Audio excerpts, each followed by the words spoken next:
Welcome to our channel. Today we how to backup Twitter/X ads data using native reports. Easy tutorial step by step clearly. To begin, log in to your Twitter or X ads account. Once you're in, navigate to the ads dashboard. Locate the reports section in the left-hand menu. Click on reports to access the reporting interface.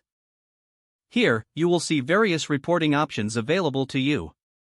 To create a new report, click on the Create Report button.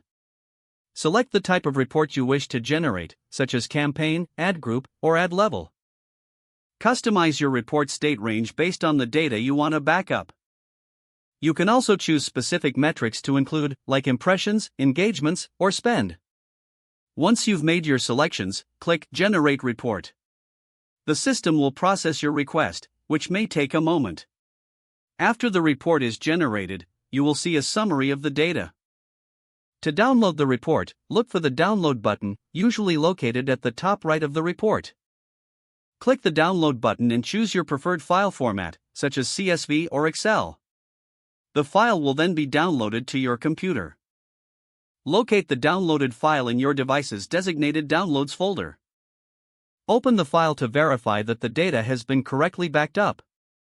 You have now successfully backed up your Twitter or X ads data using native reports. If the page does not load, refresh the browser or try again in a private or incognito window.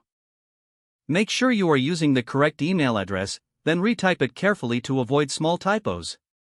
If your password is not accepted, use the reset option and create a new strong password you can remember.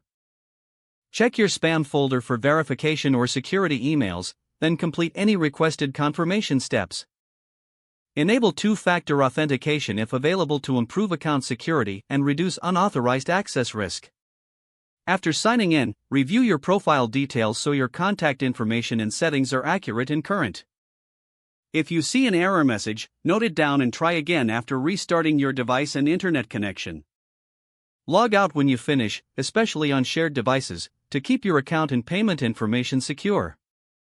If the page does not load, refresh the browser or try again in a private or incognito window. Make sure you are using the correct email address, then retype it carefully to avoid small typos. If your password is not accepted, use the reset option and create a new strong password you can remember. Don't forget to like this video and subscribe to our channel for more step-by-step tech guides.